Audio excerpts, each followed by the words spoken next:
Hey guys, welcome back to CMTEQ channel. So last time we sent a number from Arduino 1 over the UART communication to basically control an LED on Arduino 2. Today we're going to make it more reliable basically by adding frames and checksum to our communication protocol, making it look like a real communication protocol. Great. So as you can see, controlling the potentiometer is basically controlling the LED attached on Arduino 2.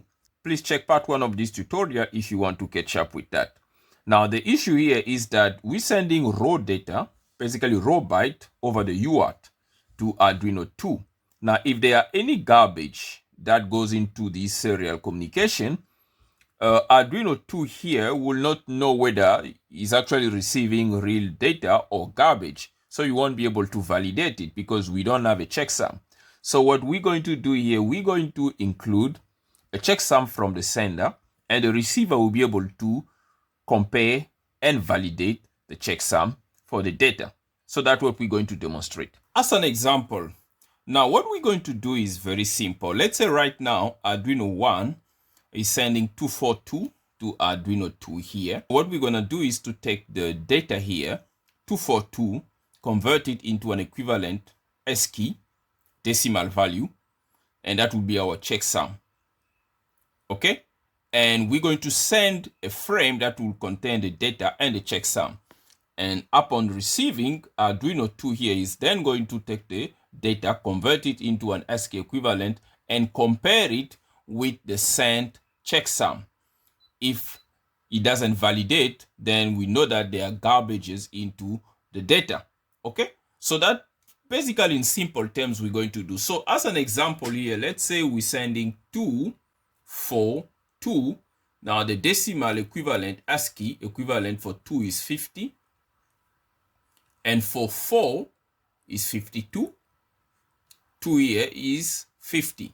So we just add this, right? And it's going to give us 152. Here we know we got 242, which means this is our data, and here we've got our checksum. So what we're gonna do then is to combine this into a frame where we're gonna have data and the checksum. So Arduino 2 is then going to receive both these parameters. First, it's going to break this down, get the ASCII equivalent, and compare it with this one. If they don't match, the data will not validate. That's basically what we're going to do. Let's now go ahead and implement. Great. Now to implement our new firmware requirement, we need to update our old sender code with a new requirement here to include a checksum. And on the receiver side, we also need to update the firmware so that we can be able to receive the checksum, verify and validate the data that we are receiving over the UART communication. Now, before we can upload these two scripts here, let's just go and see what the changes. So the first thing here is this function, which basically just take a string and convert into an ASCII equivalent and sums it up. Okay, then it returns the sums, just like we've explained earlier. Okay, and in the main loop here, we basically taking the data that we are mapping from the potentiometer here, we convert it into a string, then we pass it into the function and it returns the checksum. Okay, and then we then create another string variable here, call it frame. We then combine the data and the checksum to send over the serial. That basically sending over the UART communication line. Great stuff. Then here we do our usual LCD update. Okay, then on the receiver side, we've got a bit more code here because it must do the decoding and the comparison to validate the data. So we've got the same function here that need to get the checksum. And here we do our usual check to see whether we've got data available in the serial pipeline. Once the data are confirmed to be there, we create a character variable to start reading the data. We store it into a buffer, and over here we check whether we've received the last character.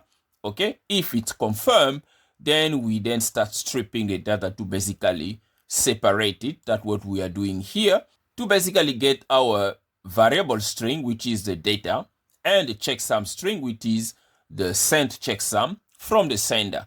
And once we've got all these three integers variable, which is the received data and the received checksum and the calculated checksum, we then do this validation statement, where we basically compare whether the calculated checksum is equal to the received checksum and the received value, basically the data, is between 0 and 255. All of these must validate before we can start controlling the brightness of our LED, right? Right now, it's still on the old code, and you can see that it's already stuck here because I don't know what happened. I have to reset it, okay? This is what we are trying to solve here. There we go. Now it's working again. Okay, so once the data are validated, we can then control the brightness. Else, we're going to say, well, it's failed, okay? And we blink the LED. And here we basically reset this buffer here. Okay, now let's go ahead and upload the first code. That is the sender code. Over 80% of CMTEQ channel viewers are not subscribers. So if you are one of them, please just hit the subscribe button. That will be highly appreciated. And if you found this quick tutorial useful, don't forget to give it a thumbs up. Thank you so much for the support. I have to disconnect the UART communication. There we go. The LED goes off and upload. Done uploading. Let's move on to the receiver. Uploading, compiling, done compiling, uploading, and done uploading. Now let's reconnect our UART communication line and just get rid of this. There we go. Right. Now let's see if the stuff are still working. There we go. So our code is still working. Okay. Now let's go ahead and have a quick test on this code here. See if we're going to receive a checksum error here. Now what we need to do here is to be able to introduce some garbage into the serial communication here. So let's see. There we go. As you can see, we got a checksum and the LED blinked. Now, it's not always there, but as you know, in a communication protocol, data integrity is very important. So sometimes you don't get all your data get lost. So you must always verify the checksum. If the checksum does not verify, then you need to review your communication.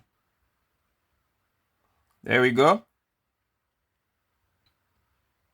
Another checksum, as you can see. Right? So it's not so frequent that we can get it, but every now and then there might be garbage in your communication line. So that way we can be able to verify it with a checksum. So that is it, guys, for this tutorial. I hope you found it useful. And if it was indeed useful, please give it a thumbs up and subscribe to CMTEQ channel. That will be highly appreciated. Until next time, cheers.